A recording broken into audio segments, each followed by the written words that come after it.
And in my research... 10 years of research. Quite a bit of research. Specific research points to research at the university. Based on the research.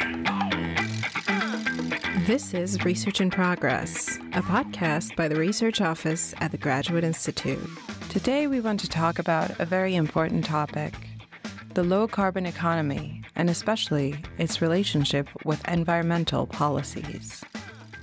That's why we have with us Laura Minu Nowzohour, PhD researcher in international economics and research assistant at the Center for International Environmental Studies. She is going to tell us about her research paper. Does environmental policy uncertainty hinder investments towards a low-carbon economy?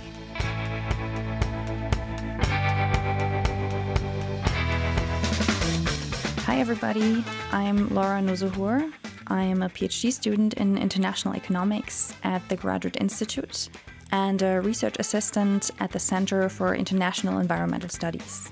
And today I'd like to talk about one of my research papers entitled Does Environmental Policy Uncertainty Hinder Investments Towards the Low-Carbon Economy?, which I co-authored with Professor Joël Noailly, who is the head of research at the center and an associate professor at the VU in Amsterdam, and Matthias van den Heuvel, who recently finished his PhD at the EPFL in Lausanne.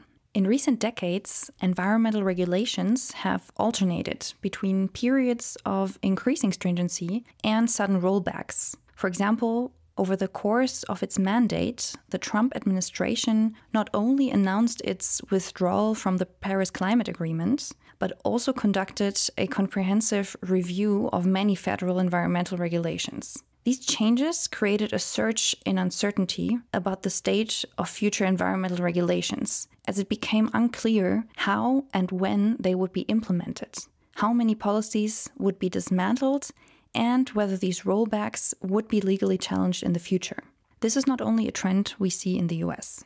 Other countries conducted similar rollbacks of their environmental and climate policies. For example, France revoked its fuel tax after the Yellow Vest protests, and Australia and China recently backpedaled on coal regulations.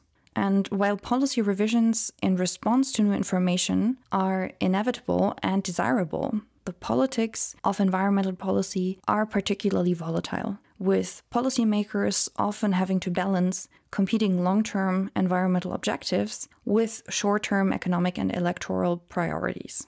So as environmental regulations typically face a lot of opposition in the form of lobbying, protests, legislative battles, or legal challenges, even advanced and promising policy proposals may in the end fail unexpectedly.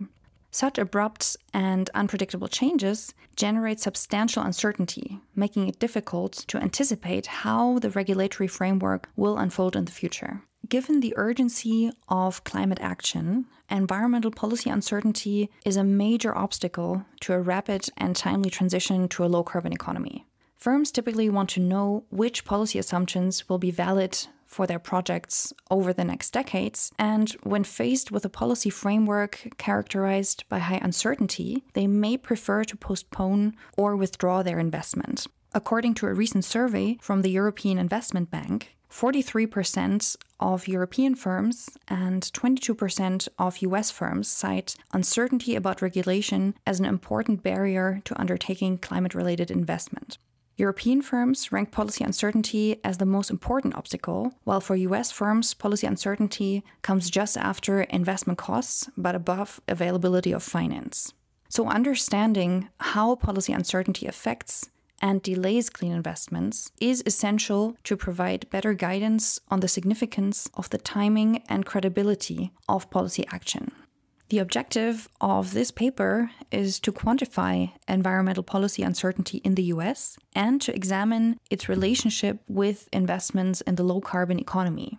To do so, we construct a news-based index of environmental policy uncertainty by using supervised machine learning algorithms on articles about environmental policy, which we extracted from the archive of 10 US newspapers over the 1990 to 2019 period.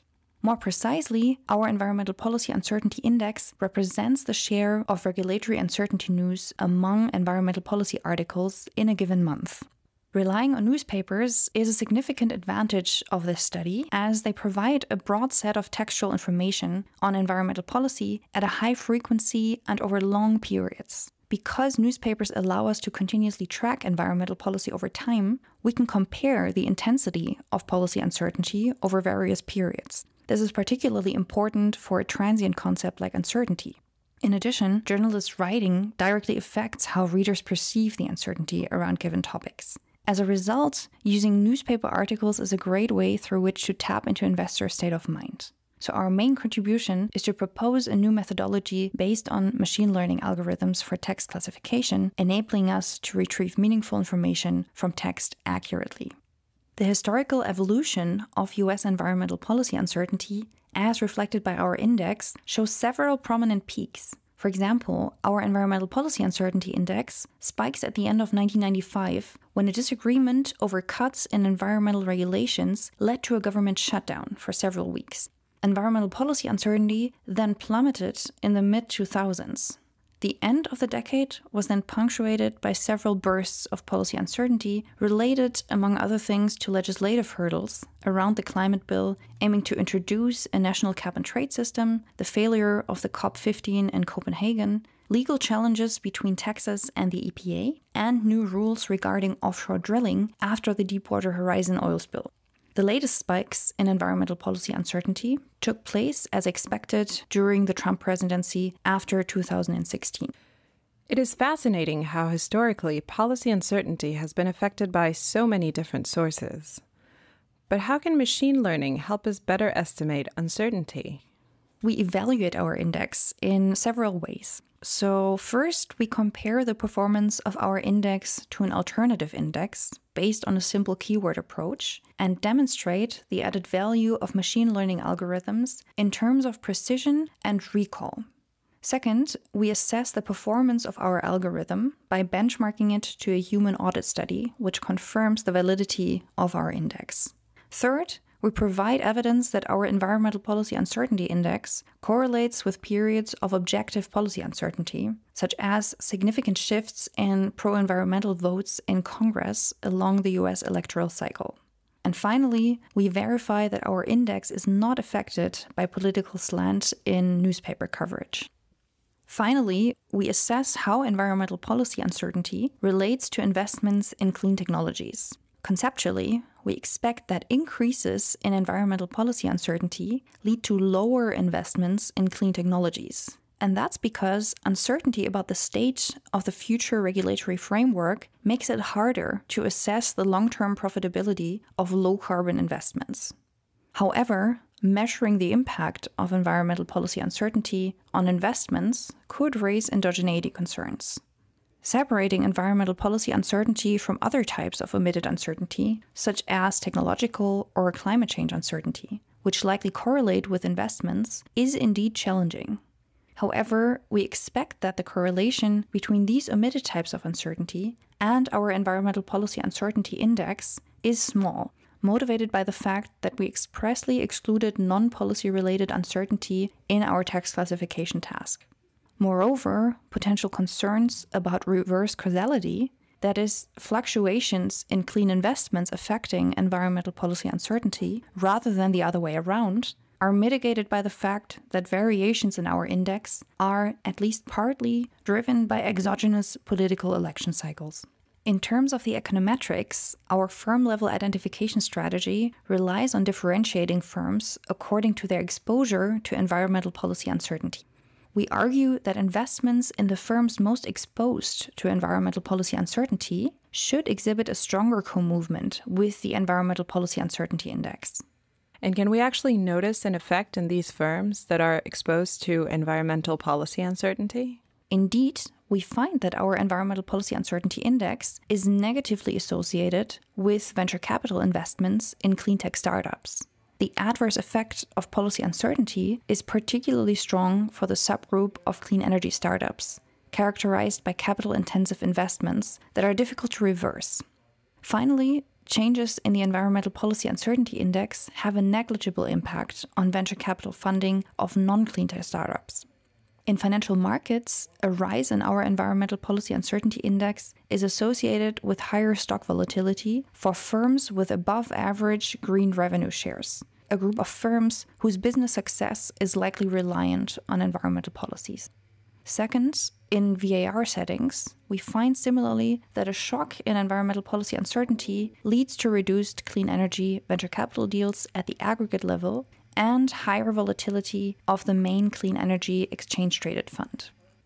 Our environmental policy uncertainty index may be of use to policy institutions like the ECB or the IMF working on climate risks, in particular on transition risks. That is, the risks to business stemming from an abrupt change in the market conditions or the value of firm assets due to, for example, more stringent environmental policies. Understanding which firms are exposed to this type of risk, how investors react to them, and in which ballpark the size of these effects are in terms of foregone investment is important to inform policy choices going forward. And of course, no research can really be conducted without a strong institution to help any researcher.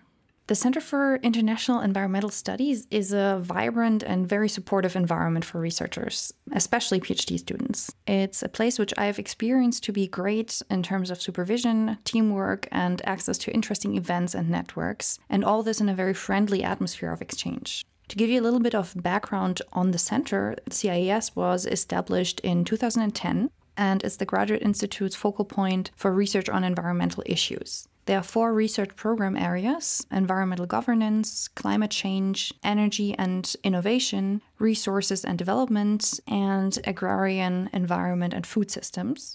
We have 17 affiliated professors and 20 assistant researchers. There are 21 completed and 12 ongoing research projects, more than 300 publications, frequent academic and policy events, as well as a series of seminars, one on resource and development economics and an interdisciplinary seminar. And there's also a MINT environmental track teaching where applied research projects are supported. So to me, the environment at CIES has hugely influenced my experience in the PhD. First, I felt much less isolated than I would have otherwise been due to the collaborative nature.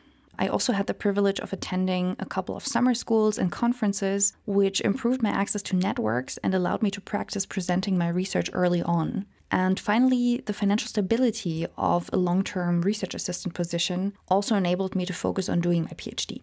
I was also very lucky to be supervised by Professor Joël Noyer, who's the head of research at CIES, and to collaborate with Matthias van den Heuvel, who just finished his PhD at the EPFL in Lausanne.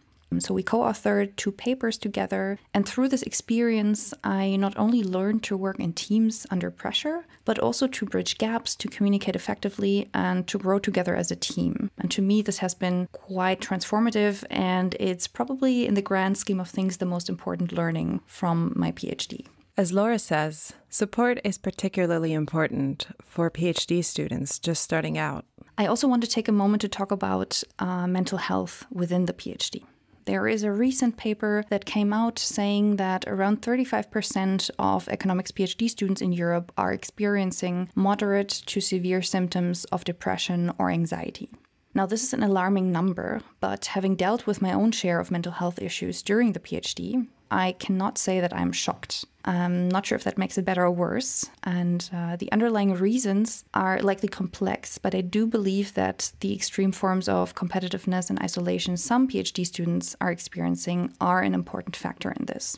Also here, I'm extremely lucky and grateful that being at CIES in a supportive and multidisciplinary group of people who sometimes challenged me but did so kindly, to some extent sheltered me from such forces. I also co-founded an initiative during my PhD aiming to raise awareness and find ways to improve the lack of diversity and inclusivity in economics, called Rare Voices in Economics, for which I received a lot of support from the center. The process of writing a paper can take so many different forms. I experienced both the single author and the co-author version of this thinking, analyzing, struggling, rethinking, and writing process. But if I should name one common component of all of them, I would say that it's a hugely nonlinear process.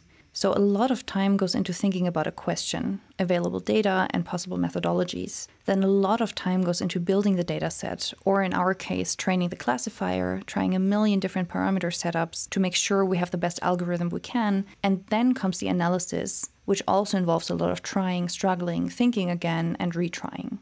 So it can be a bit relentless, but especially when you work with people who are equally motivated and kind, it can be very fun to discuss as well. Sometimes you sit in front of your screen alone thinking about a problem for hours and you can't seem to figure it out. And then you go talk to a colleague about it over coffee and suddenly you have that thought, or your colleague gives you a new idea. That can be amazing as well. All of this usually happens before any significant amount of writing happens, because if you will, the writing is kind of the cream on the cake that you do once everything is done. So once this is the case, the time has come to think about a narrative. So how do your results fit into the literature? How do they relate to ongoing policy discussions? What are you really adding? And again, this process usually requires a lot of writing and rewriting because making an often highly technical paper interesting isn't easy. But once it's done, it feels amazing. And then you can go and present it at conferences. Going to conferences was probably my favorite part of the PhD. You've done all of this work and finally you can go out and present it in front of people, get their feedback and have a few drinks in an often beautiful place on the side.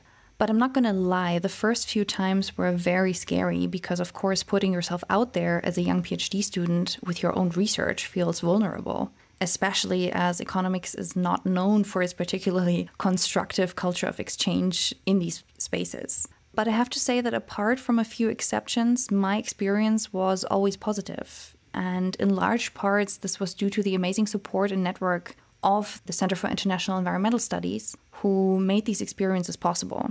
And one conference which probably stood out in particular was the NBER conference on economics of innovation in the energy sector, which was an amazing opportunity to gain visibility within the top environmental economics research community. Thank you for listening to this episode of Research in Progress. Be sure to visit graduateinstitute.ch/CIES to learn more about the ongoing research at the Center for International Environmental Studies. And subscribe to this podcast for more research in progress.